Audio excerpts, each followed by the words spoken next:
Hello, lady loves. I hope you all can hear me. I am at my beloved Rochelle Sheik's house in Rhinebeck, New York.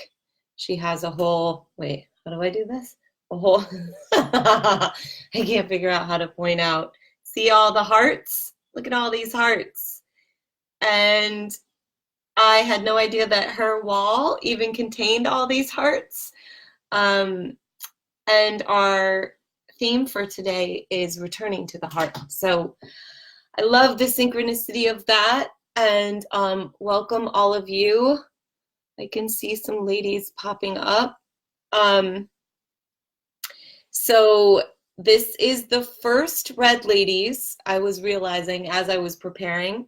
This is the first Red Ladies, thanks for those hearts. This is the first Red Ladies I've ever recorded live on the road. So we've been doing Red Ladies, this incarnation of Red Ladies, for 2 years now, and I have always been in my cozy little home. This is the first time where I am anywhere else on this Sunday, but I am so devoted to showing up for us and for just tapping to, even if it's only for an hour, just being able to connect to this energy of all of us all over the world, where we can come together for a few moments and remember this practice of returning to the heart and be able to meditate together. I am going to be traveling more this year. And so I have already made the vow, but I'm going to make the vow with you all witnessing me making the vow that I will be certain to find a way to show up the first Sunday of every month like this, even if I'm on the road in someone else's place or in a hotel.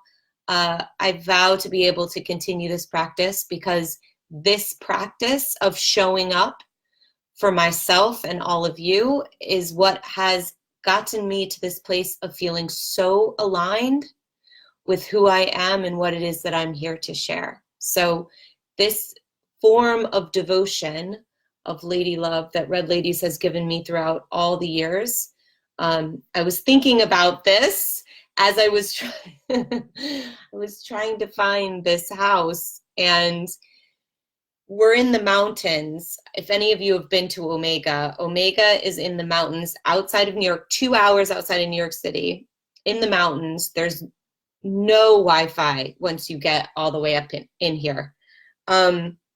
So the directions on my little GPS, they ended, and then it was like, had where Rochelle's house was, and it looked like it was like in the middle of the woods, and I had no idea how to do it. So what I did was, because there was no way I was going to give up. There was no way I was going to give up the possibility of being able to show up here live. First of all, can I say, can you guys hear me? Because I don't, yes, you can hear me. Okay. Okay. Yay for travel. Okay, everyone's hearing me. I should have checked the tech. I had this moment where I was like, okay, I still have to drive now like 4 more hours to go up to the Adirondacks where my son is going to be, which I'm very excited. I haven't seen him in a week. I've been doing the book launch in New York. And then this weekend at Omega, I was meant to just have a retreat, me and Kate Northrup. I don't know if any of you know Kate Northrup. She's a beloved friend of mine. And we have vowed to have weekends where we meet up. She lives in Maine, and we just vow each year to at least have one weekend where we're growing, we're learning, where we're just in the audience and we're giving ourselves soul nourishment. So we're just showing up in order to feed each other and ourselves. We're not teaching, But this year, Glennon and Abby read Mary Magdalene Revealed, and about 10 days ago, it was very recent, they asked me to share at their retreat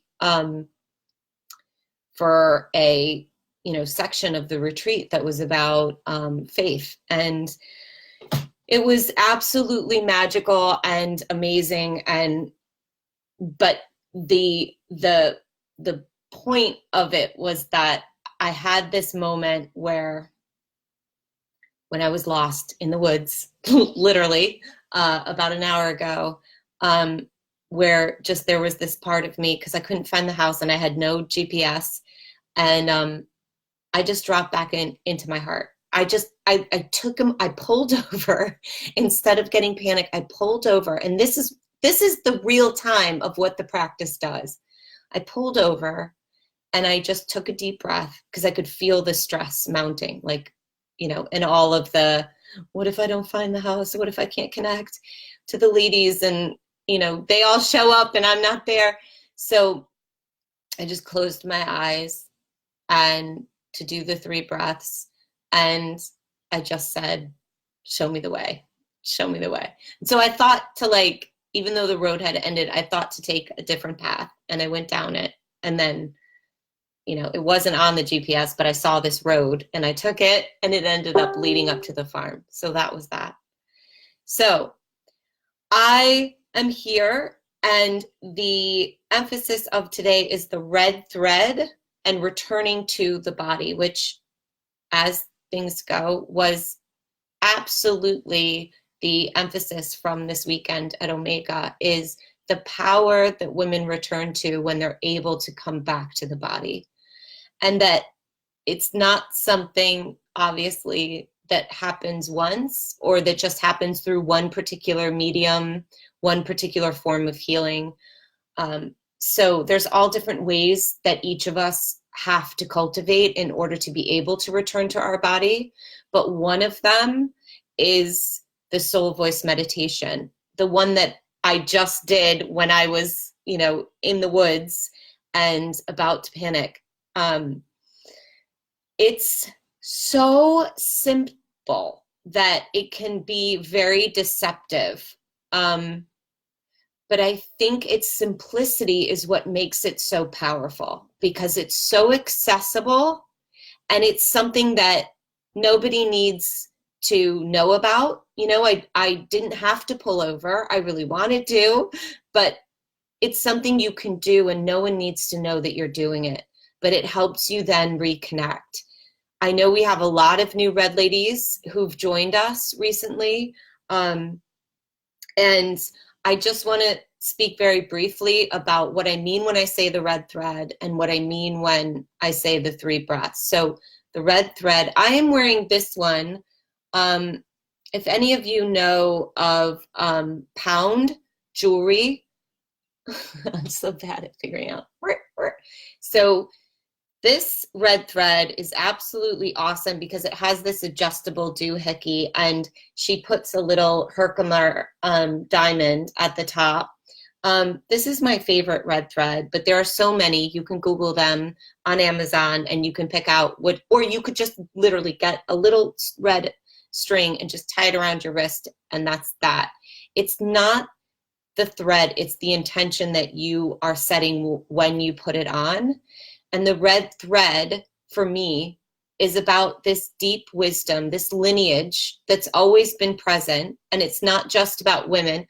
For example, I met this beautiful bearded man at my book launch in New York City for Mary Magdalene Revealed. And he was absolutely, completely, utterly there. Like he gets what has been missing without Mary Magdalene's gospel. He gets how, women have needed to be a part of the whole conversation from the start. Women have needed to be a part of the naming of things, the naming of what it means to be spiritual, of what's sacred to us, of what's God. Women have needed to be a part of that to truly make a religion one that speaks to all of us, and one that is truly alive. So he got all of that. He was wearing a red thread.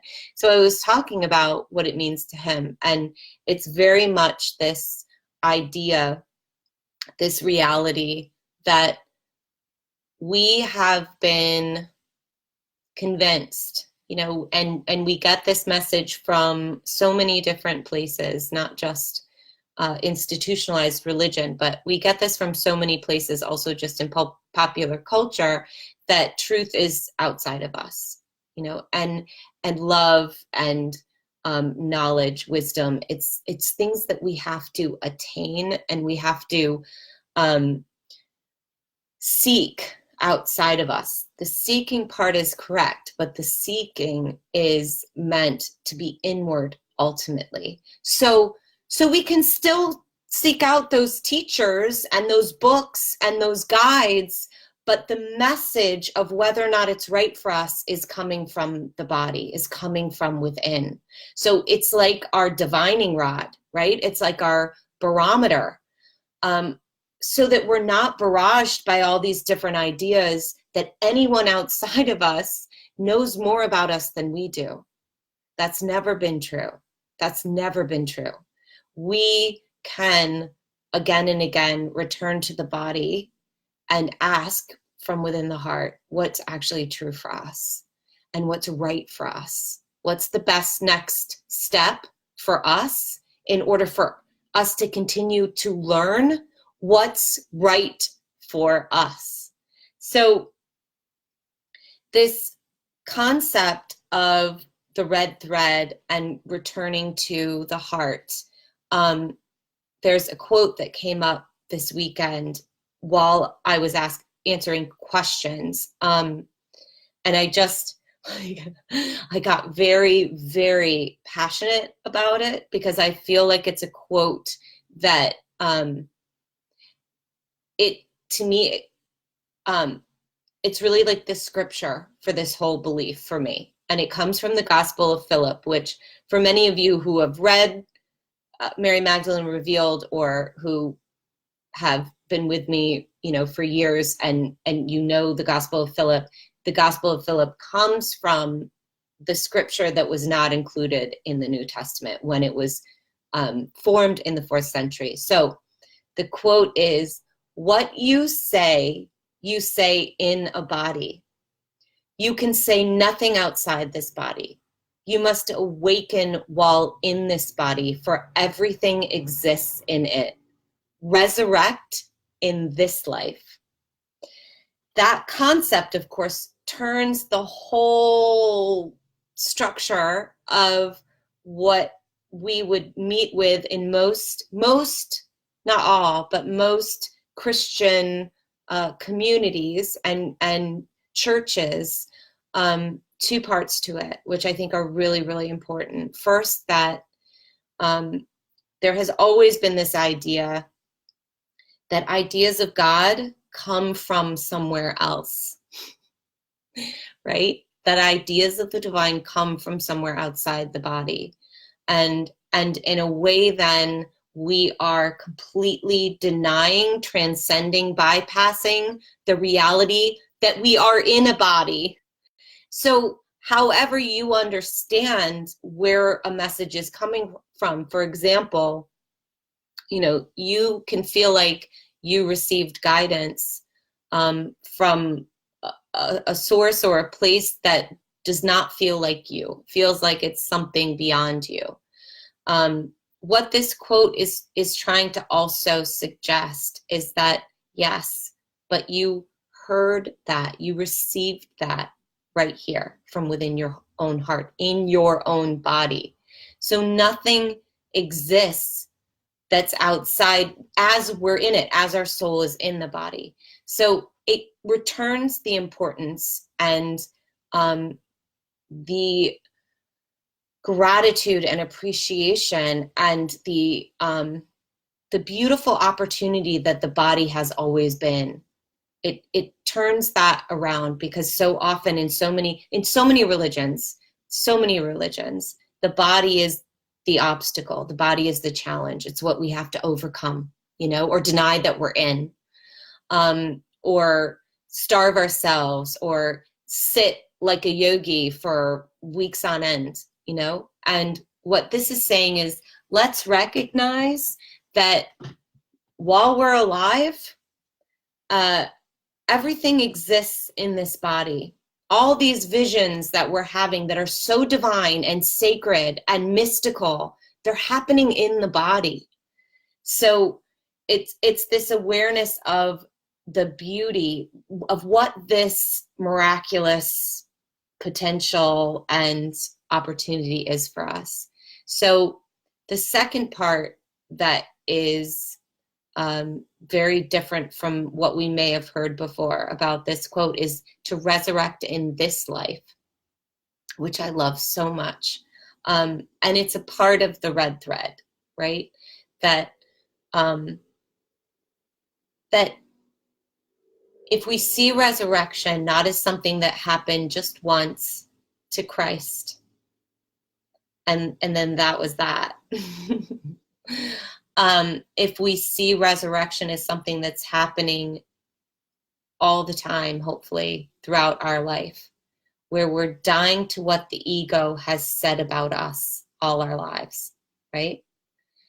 When we die to one of those stories and resurrect to what's true, to what is actually the voice of love inside of us, that to me is the resurrection that the Gospel of Philip is talking about. Awaken in this body, resurrect in this life. Don't wait till you die for the soul to ascend. Allow your soul to ascend now from within your heart again and again and again. In those moments, very, very concretely, for example, when you are panicking and you feel lost and you're in the woods and your GPS isn't working, that's the moment when you want to die to what your ego is saying. My ego is like, I am not going to find my way out of here. I'm not going to find the house. I'm not going to be able to find the highway and get up to where my son is. It's like the ego is so on the ready to panic and to give us all of these, worst case scenarios of what's going to happen. And this is where the practice comes in, because it seems really simple to say, did it just end? No, it's still going. It seems really simple to say, oh, just take the 3 breaths. In that moment, what's habituated is to panic. And what's habituated is this belief that we need to stress out, we need to get anxious. Like, that's actually productive. Like, it would be productive for me right now to have a full-on meltdown and like start panicking and stressing out. Like, there's a habituated belief that we need to struggle and suffer to get to what we want, right? To get to where we think we need to be. And what this practice does of returning to the heart, of trusting the body never lies. The body never lies, right? The ego spins stories all day long, all the time, but the body never lies. And so if we can go inward in those moments when otherwise we would completely panic, if we can go inward and take a moment and take a deep breath and just descend into the heart and just be with that presence for a moment, which is what we're going to do in the Soul Voice meditation today. We're not going to ask a question. We're just going to say the words, show me the way. And we're going to experience what it's like just to be with that presence of love inside of us. And just say, show me the way, right? And just be in it. And then we're going to come out of that meditation, and I want to have a lot of time to be able to ask to answer any questions that any of you might have, and to be able to be present to all of you with what you've been experiencing if you're practicing the Soul Voice meditation on your own, and want some feedback in terms of what you've been encountering. So, yeah, I know. Thank you, Christina. It's the hardest thing in the world to take even one breath in those moments. That's exactly what it feels like. It feels like you are already on a train, the panic train, right? Leading towards the anxiety attack. Like, you're already on the panic train, and it's like, how do I get off? And it's so fascinating, but the more you do it, the more you remember the pathway. The more, like, it becomes actually this golden road you know, amidst all the other ones. And it's the hardest one, but it's the one that strengthens the more and more you choose to do it. It's a choice. And really that's all we're doing, is creating the option, right? I still had the choice to completely panic in that moment. I could have completely panicked. And there's nothing wrong with that. There's no judgment. There's no right or wrong. It's just the choice I wanted to make was to love myself in that moment in a way where it was like, really? Okay, if the worst happens and I cannot find my way at all, the absolute worst happens, you know what? The red ladies are going to understand. The red ladies know how devoted I am and that this work is my life, and they're going to understand. I've never not shown up in 2 years. They're going to understand. And me practicing that kind of love in that moment is what I want for all of us. So I'm not just doing it for myself, I'm doing it for every one of you. And it was like, they would understand. Like, what is the worst case scenario? What is the worst? Like, give it to me, ego. Worst case scenario. And then I was like, yep, okay. It all still would be great. It all still would be fine. Like, love is there. Love is there. And so this idea of resurrecting in this body, which is really radical and really exciting to me, is that no matter what comes our way, okay? So, and this is the part that can, you know, it can become more intense, but thank you, Britta. Of course you understand. No matter what comes our way. So when we have this information, when we have this bit of scripture that says resurrect in this life, right? Awaken in this body that you have right now, not one you're gonna, you know, work on and change and make better and make different. This body right now, right here, the one that's present, listening to this or watching this whenever you are, this body right here, right now. There's no other time. You know, there's nothing you need to wait for, especially not the physical death. You want to wake up right here, right now, in this beloved body, because that's the opportunity we have in being human, is cultivating again and again the capacity to be able to die to the ego and to resurrect even deeper to the soul. You know, the myth of the phoenix is also a very good, if some of this language or these words aren't resonating, the phoenix is this incredible myth about this firebird that every once in a while, you know, sometimes it's 3 years, sometimes in some stories it's 7 years, it's 3 days sometimes, which is very much a part of the goddess tradition. It's also within the Christian resurrection narrative. Christ was quote unquote dead for 3 days. So it's the symbol of transformation, the number 3. It's my favorite word, especially 333. I love threes.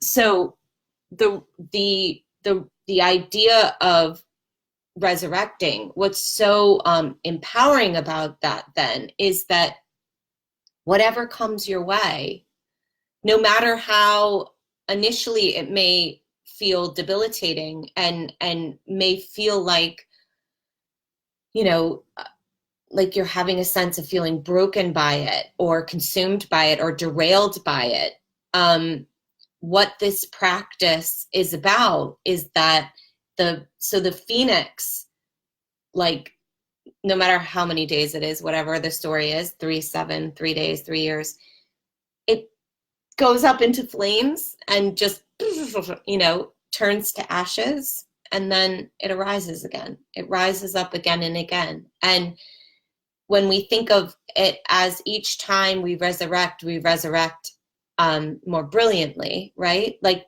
more clear, more, if we see what we die to as what was never really real, or what was never really ours, or what actually, you know, the ego was saying was great, but was never serving the soul, was never allowing us to truly share our hearts, if we see that as serving us, right? So the hardest things, the actual deaths in our lives, the, you know, the loss of jobs or the loss of relationships, or, you know, the deaths in our lives that happen when we have to let go of an idea of who we were going to be, you know, who we were meant to become and who we should be by this point, and all of those very, very difficult realities to let go of, that the, or illusions, really, not realities, illusions that the ego creates.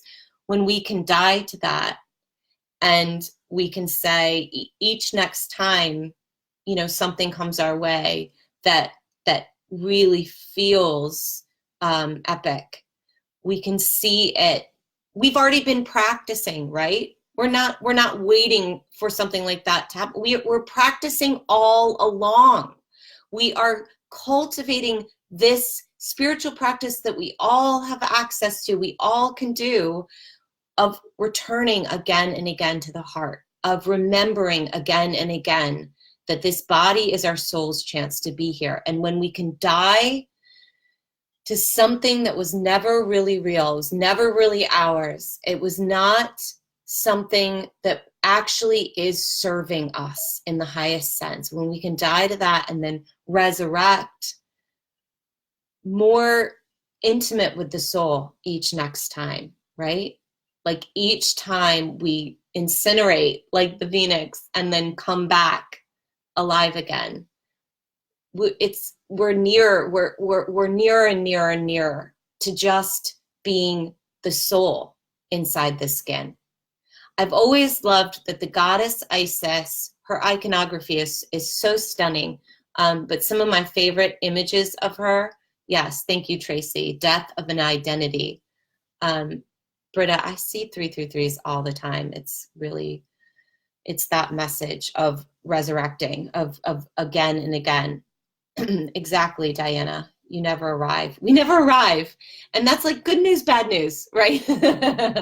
For some of us who have always loved that idea that we kind of work and struggle and work and struggle, and then we arrive. And then that's it. We're done. You know, there is no done. There is no done. I find it so reassuring. There is no like guru master status. There is no end. It's always the constant beginning again. So I think this is what it means to me, that love never ends, and that love, you know, that there is a love that is stronger than death. This to me is this work, is understanding that whenever we reach an end and we feel that palpable, I mean, it is terrifying. Like I'm talking about real, it is terrifying.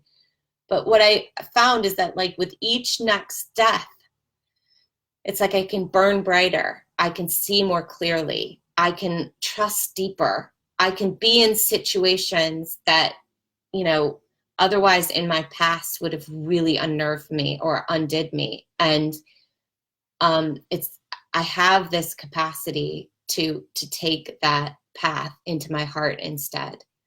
And it is to me the most crucial teachings I could ever have received and could ever give, is this constant return to the heart. That's how powerful it is to me.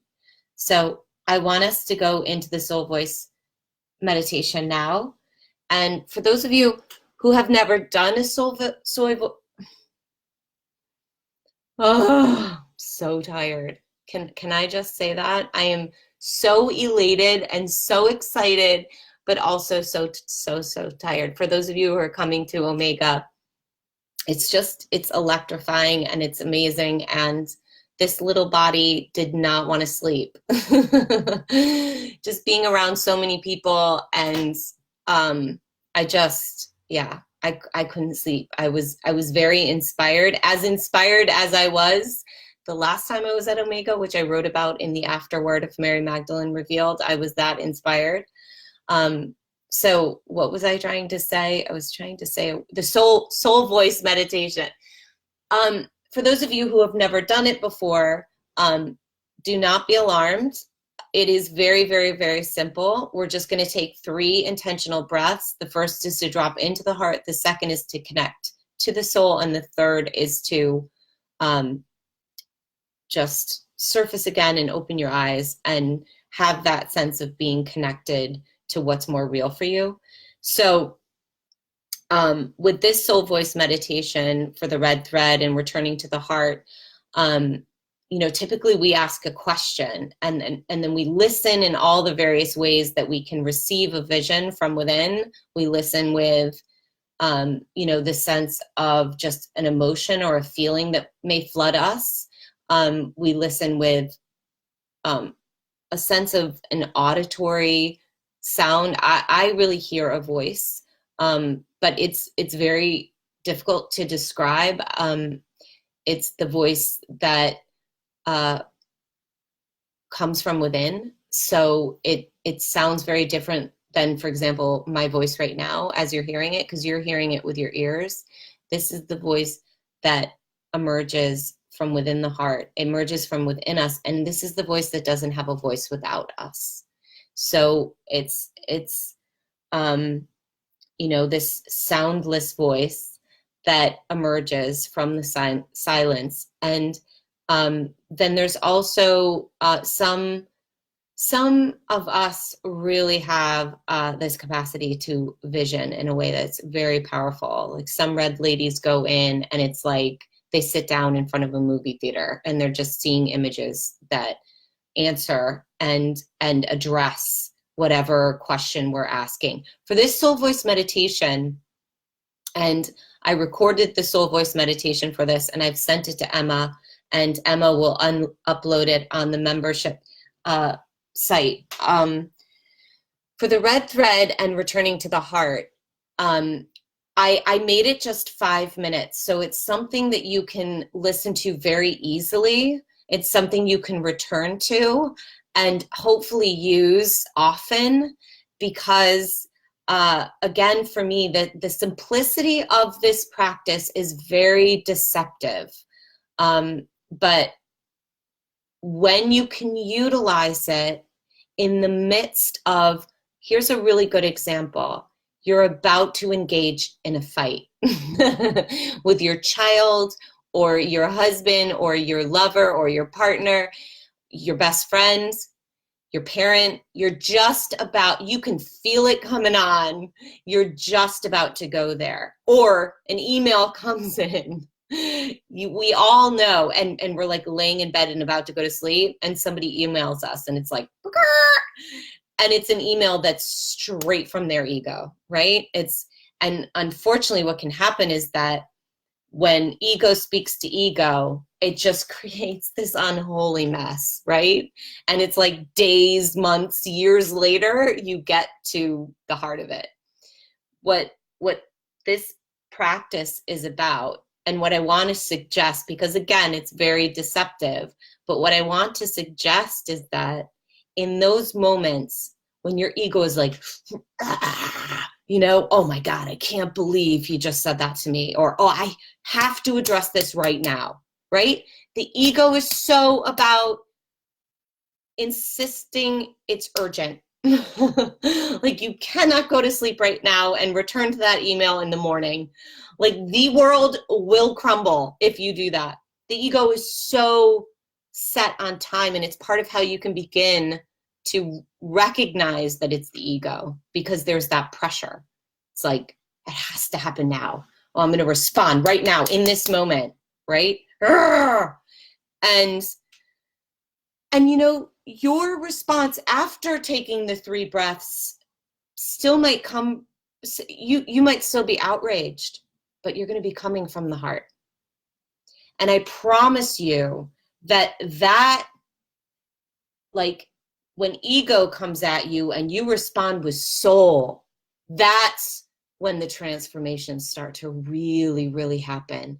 And that's when we remember how powerful it is to be back in our body, because any ego can come at us and we respond with soul. We respond when we want to respond, when we feel ready to respond, when we have taken our time to do what we need to do to return to the heart. Because I can tell you, I've already had reviews. I've had people email me very convicted about, you know, that what I'm doing is not right.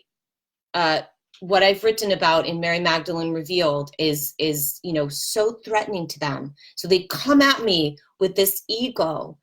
And if I respond with ego, then that's the only level we'll remain at for who knows how long, is ego bashing against ego.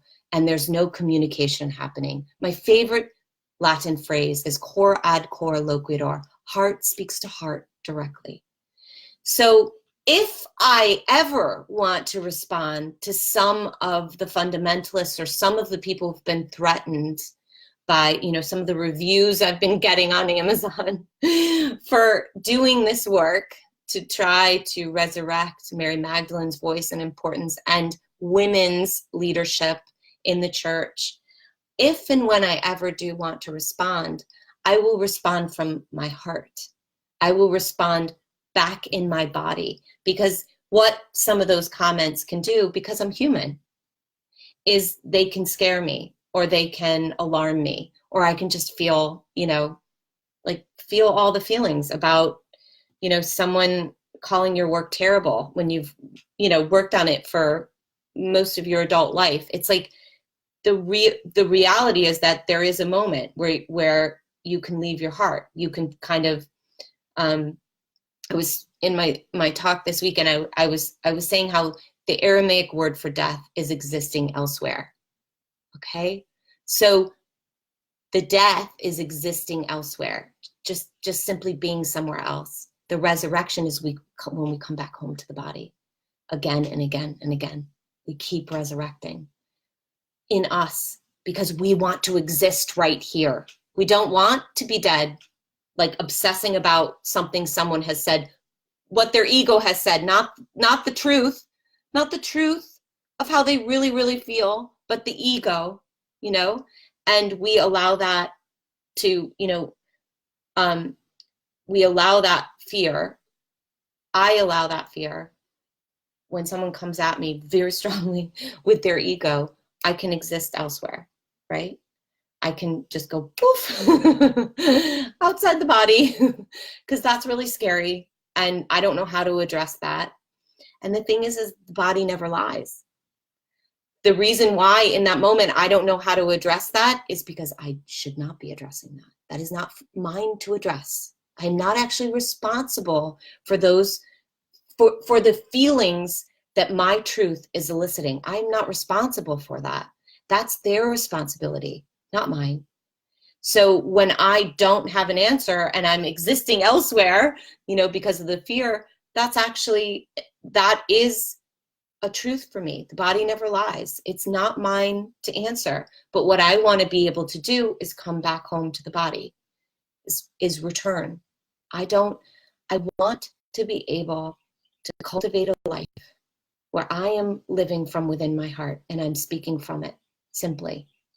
And no matter where I am, no matter what circumstance, no matter who's surrounding me or what they're saying, I am going to choose again and again to return to this beloved body and to be in this heart and to sit with the vat of honey that's always here for me.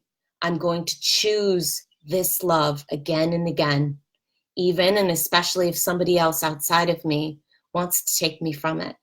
I'm going to choose it. This is the most intimate relationship we have in this lifetime, right here, this choice to return again and again to the heart. So we're going to just do a very simple soul voice meditation where I am going to take us inward into the heart, and we're not going to ask a question. We're simply going to be with the presence of the truth that's here waiting for us always in all circumstances. And then when we take the third breath and surface, I would love to take any comments or questions. And I am going to also be able to get back in our Facebook group once I get to the Adirondacks, and I will answer many more questions once I'm up there and have good Wi-Fi. But between here and there, it's going to be bonkers GPS and no internet. So, all right, let's everybody, for those of you, all you ladies who have not meditated, have not done the soul voice meditation with us, threatening the patriarchy, stand there. Yeah, thank you, Lori. That's exactly it. Okay, so for those of you who've not done the soul voice meditation, there are absolutely zero rules about how to hold your body or how to be in your body at this moment. You are welcome to lay down, whatever it takes for you to just be able to feel grateful to be in this body in this moment, whatever that looks like. So if you need to stop this video right now, this recording, and fill up a bath, whatever you need to do, that's the right thing.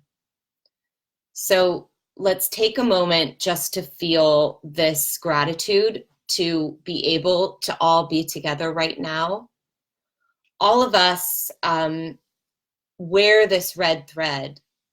If you feel called to wear the red thread, as a reminder of this practice, which we need the external reminder because we have for so long been ingrained that truth is outside of us, that salvation is going to come from on high and it's beyond us. And the red thread reminds us of the truth that we contain our own answers and that the love that we have always, always searched for and tried to find in others or in other places is right here in the heart. So we practice that truth together. No matter what body we have incarnated in, male, female, intersex, gay, straight, on the spectrum of anything, I will not ever, ever define myself. I'm being asked more and more, what are you? What are you? Tell me about, like, what sexuality are you, or how do you name yourself? Are you Christian or not? I will not ever name this being that I am. I will not ever do that. All of us, all of creation, we exist in and with each other. All of us, every single one of us, have this great, big, unsayable love inside of us, and it renders us all equal. So let's take this moment to be in awe that we get to be here. Let's take a first breath, take a deep breath. We are practicing right now together what I hope you can do individually within your own lives. And then give shout outs in our little Facebook group when you have triumphed in that moment, when you otherwise would have existed elsewhere, had a tiny death, and instead came back to yourself. Okay, let's take the second breath from within the heart. Now, I just want you to imagine what the presence of your soul, of truth, if you're not already feeling it, just imagine what it might look like, what it might say, how it might feel. And I'm going to hold us within for 5 minutes. And just keep awakening to the sensations. Awaken in this body. Awaken in this body. Right? Resurrect in this life. So bring all of your awareness, all of your consciousness into your heart.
Now, the only statement we're going to say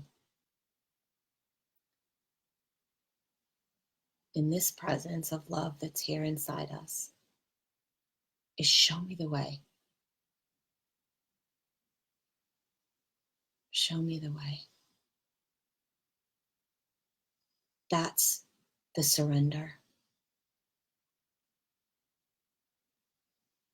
That's the handing over what we cannot carry, what isn't ours to have to handle. Right? We surrender inward, not over to anybody else. We surrender inward once we're connected to this truth inside us. And we say to this truth, which is a love that goes all the way back and all the way through. It's a love that never ends. It's a love that has always wanted to guide us. And it's always been right here within us. When you can feel it, or see it, or hear it, simply say, show me the way, and mean it.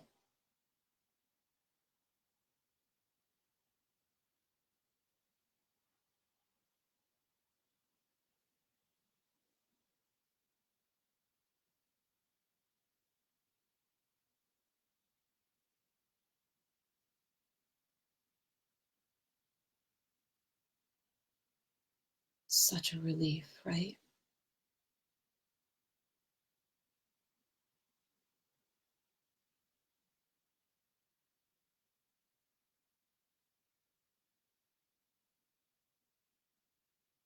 Right, let's begin.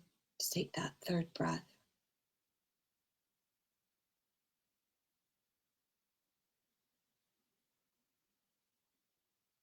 Take that third breath. And know when you open your eyes, you are seeing out now with the eyes of love, which is a vision.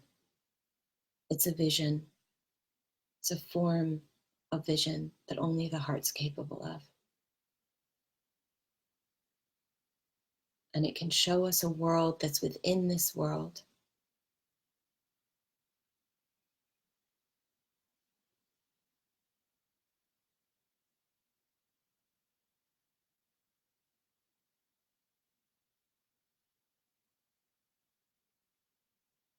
A world that we can keep dying to.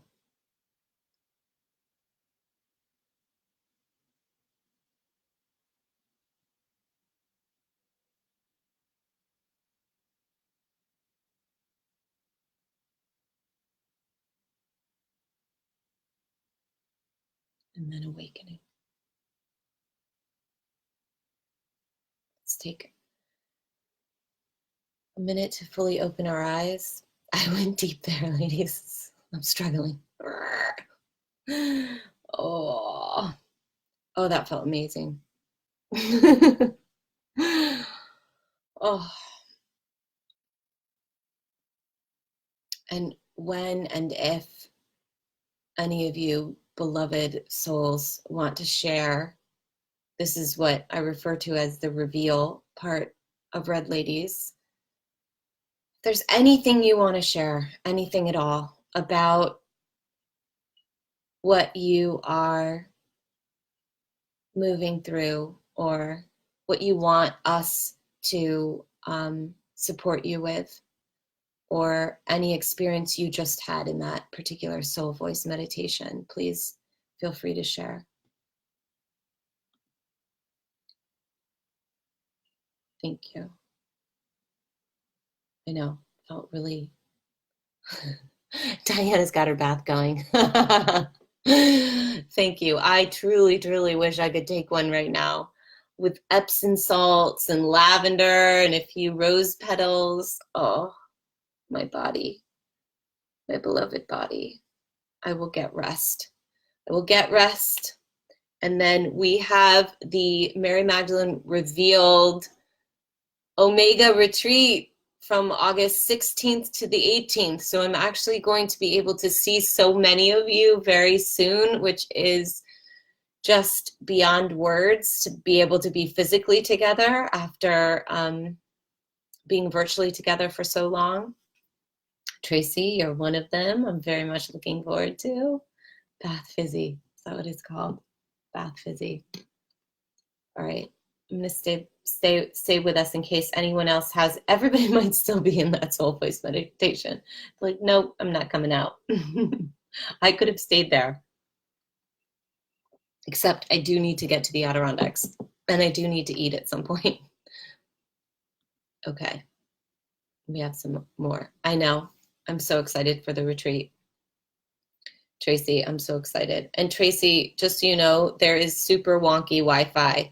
Like, I was told that there's a place we can climb to. And for those of you who know you're coming to Omega, just prepare yourselves, because the Wi-Fi is not great. And they have like an office or a computer center for those of you who are concerned about connecting with, you know, a child or a beloved. There's definitely better reception down by, they have this cafe, which is so wonderful, because I get really stressed out when somebody else tells me when I can and cannot eat. I just don't like the whole cafeteria situation. I like to be able to eat whenever my body actually is hungry.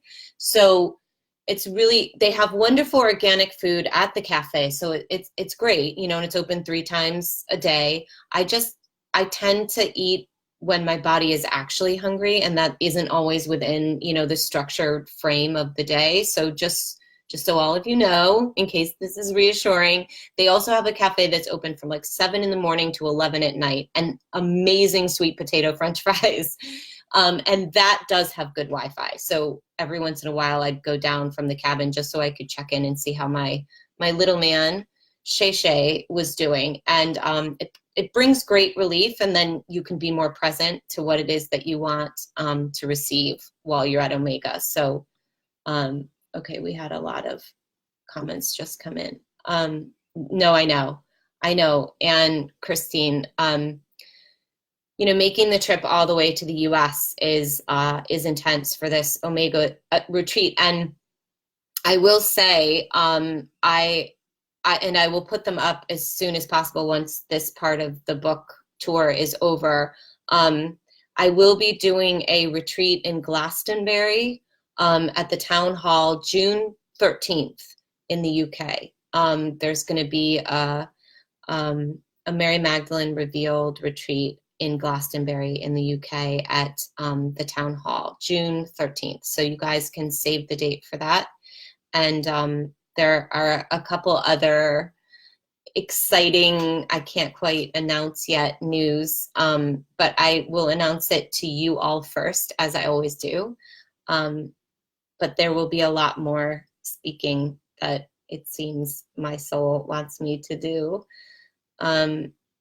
So that is the answer about the more, yeah, I know. Yeah, Britta, that cafe is at Omega is such a, okay, Lori, trust that all is well. Have faith and trust from a place of love. I felt myself tear up. I know. I often feel that. And that's, you know, that recognition of how true this is, of how love is right here within us and how much it wants to guide us. Oh, wait, somebody asked about doubt. So what to do about confusion and doubt, Jenna?